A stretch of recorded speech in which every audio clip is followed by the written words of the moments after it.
Chapter 12.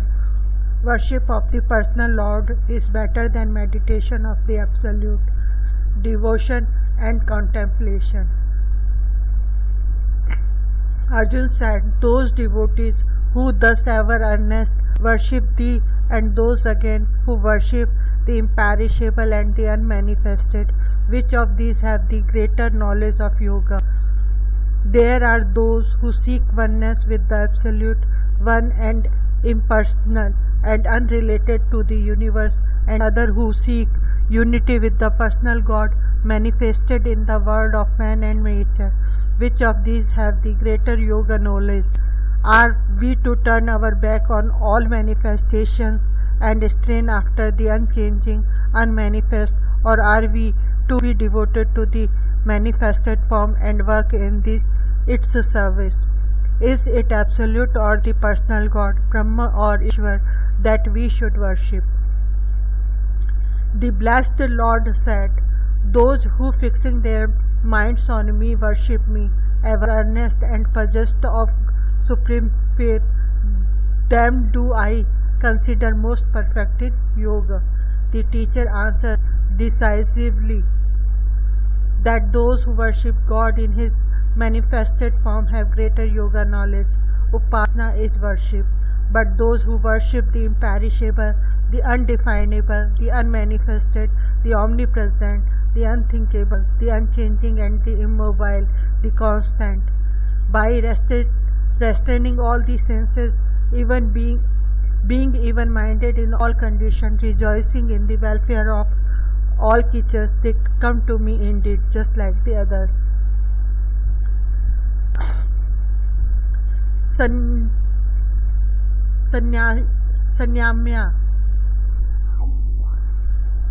Samniyamya, restraining. We are asked to restrain the senses and not to reject them. Rejoicing in the welfare of all creatures, even those who realize their oneness with the universal self, so long as they wear a body, work for the welfare of the world. See verse 55, where the liberated are said to rejoice in the welfare of all creatures.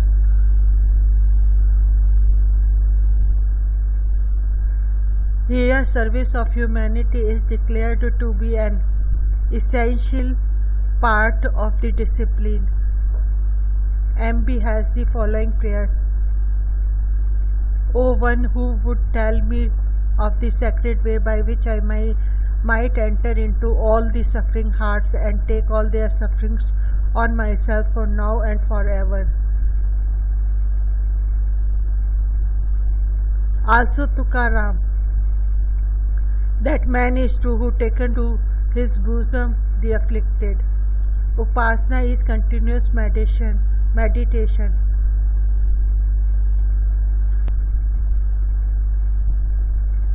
In such a man dwelleth augustly present God Himself. The heart of such a man is filled abrim with pity, gentleness, and love. He taketh the forsaken for his own. The difficulty of those who thought are set on the unmanifested is greater, for the goal of the unmanifested is hard to reach by the embodied things. Search for the transcendent Godhead is more difficult than worship of the living Supreme God, the soul of all things and person. In the Bhagavad Gita, Dattatreya asks, how can I bow to Him who is formless, undifferentiated, blissful and indestructible, who has through Himself and by Himself and in Himself filled up everything? The immutable does not offer an easy hold to the mind, and the path is more arduous.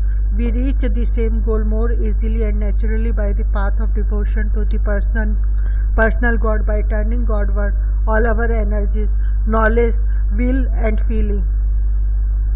With mind sapped in meditation, if mystics see the unqualified, actionless light, let them see. As for myself, my only yearning is that they may appear before my gladdened eyes that bluish someone who keeps romping on the shores of the Yamuna. M.K. Gandhi, Songs from Prison.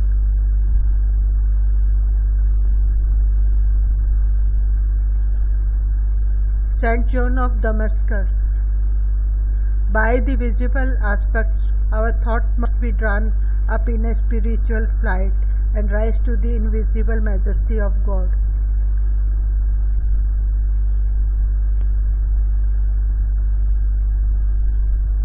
But those who, laying all their actions on me, intent on me, worship, meditating on me, with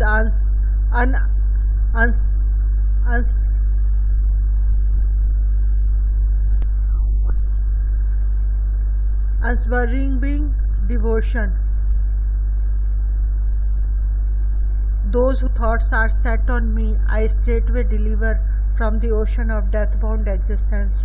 O part, God is the deliverer, the Savior. When we set our hearts and minds on Him, He lifts us from the sea of death and secures for us a place in the eternal. For one whose nature is not steeped in vairagya or renunciation, the path of devotion is more suitable. The Bhagwan says the path of devotion is most suitable for him who is neither very tired of nor very attached to the world. It is a matter of temperament whether we adopt the pravritti dharma, the path of work, or nivritti dharma, the path of renunciation. On me alone fix thy mind, let thy understanding dwell in me. In me alone shalt thou live thereafter. Of this there is no doubt. If, however, thou art not able to fix thy thought steadily on me, then seek to reach me by the practice of concentration, O winner of wealth. In this spiritual condition does not arise spontaneously. We must take up the practice of concentration so that we may gradually fit ourselves for the steadfast directing of the Spirit of God. By this practice, the Divine takes gradual possession of our nature.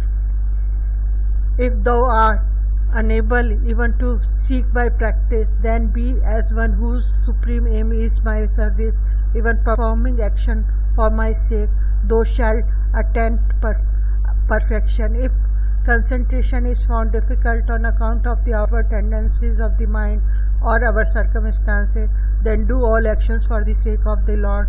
Thus the individual becomes aware of the eternal reality. Mat karma is sometimes taken to mean service of the Lord, puja or worship, offering flowers and fruits, burning incense, building temples, reading scriptures, etc. If thou art not able to do even this, then taking refuge in my disciplined activity, renounce the fruit of all action with the self subdued. Taking refuge in my wondrous power. If you cannot dedicate all your works to the Divine, then do the work without desire of the fruit. Adopt the yoga of desireless action. We can renounce all personal striving, drain ourselves completely and solely to God's saving power, submit to self-discipline and work, abandoning all thoughts of reward. One must become like a child in the hands of the Divine. Better indeed is knowledge than the practice. Better than knowledge is meditation. Better than meditation is the renunciation of the fruit of action. On renunciation, immediately peace. Sridhar interprets Jnana as or directing the spirit towards God, and Dhyana as being full of God. And this is completed in the spirit's full possession of God Himself. Surya Gita.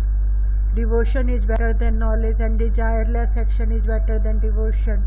He who realizes this principle of Vedanta is to be regarded as the best man.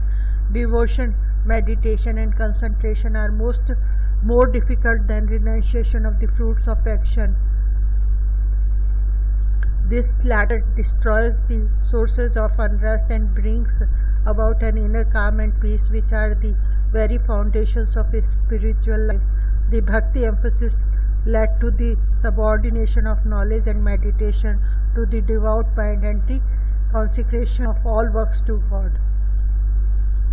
He who has no ill will to any beings, who is friendly and compassionate, free from egoism and self-sense, even-minded in pain and pleasure and patient. The yogi who is ever contained, self-controlled, unshakable in determination, with mind and understanding given up to me, he, my devotee, is dear to me. In these verses, the Gita mentions the qualities of true devotee: freedom of spirit, friendlessness to all, patience and tranquility. He from whom the world does not shrink, and who does not shrink from the world, and not who is free from joy and anger, fear and agitation.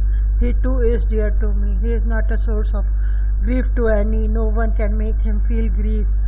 He who has no expectation is pure, skillful in action, unconcerned and untroubled, who has given up all initiatives.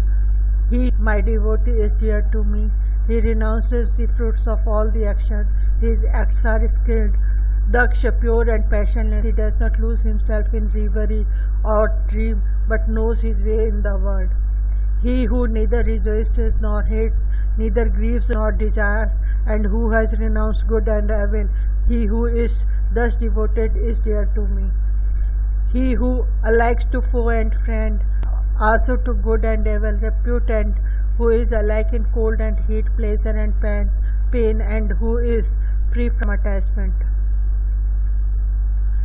He maketh his sun to rise on the evil and the good, and sendeth rain on the just and the unjust. He who holds equal blame and praise, who is silent, restrained in speech, content with anything that comes, who has no fixed abode and is firm in mind, that man who is devoted is dear to me. No fixed aniketah, no fixed abode, homeless. Though he fulfills all social duties, he is not tied to any family or home, as these souls exist not for this family or that social group, but live for mankind as a whole. They do not have a settled home. They are free to move wherever their inspiration takes them. They are not chained to one place or confined to one community. They are not tied to the past or obliged to defend an unchangeable authority. The welfare of humanity as a whole is their constant concern. These sannyasis may appear in any social group. He who is clothed with anything, who is fed in food, who is fed on any food, who lies down anywhere, him the God calls a Brahmin. But those who with faith holding me as their supreme aim follow this immortal wisdom, those devotees are exceedingly dear to me. Shraddhavan, with faith. Before the experience arises, the soul must have faith, which carries with it consent of mind and life. For those who have experience, it is a matter of sight. For those, it is faith, a call or a compulsion. When we see the oneself in all things, equal-mindedness, freedom from selfish desires, surrender of our whole nature to the endeavoring spirit, and love for all arise. When these qualities are manifested, our devotion is perfect and we are God's own man. Our life then is guided not by the forces of attraction and repulsion, friendship and enmity, pleasure and pain, but by the single urge to give oneself to God, and therefore to the service of the world, which is one with God. This is the 12th chapter, entitled The Yoga of Devotion.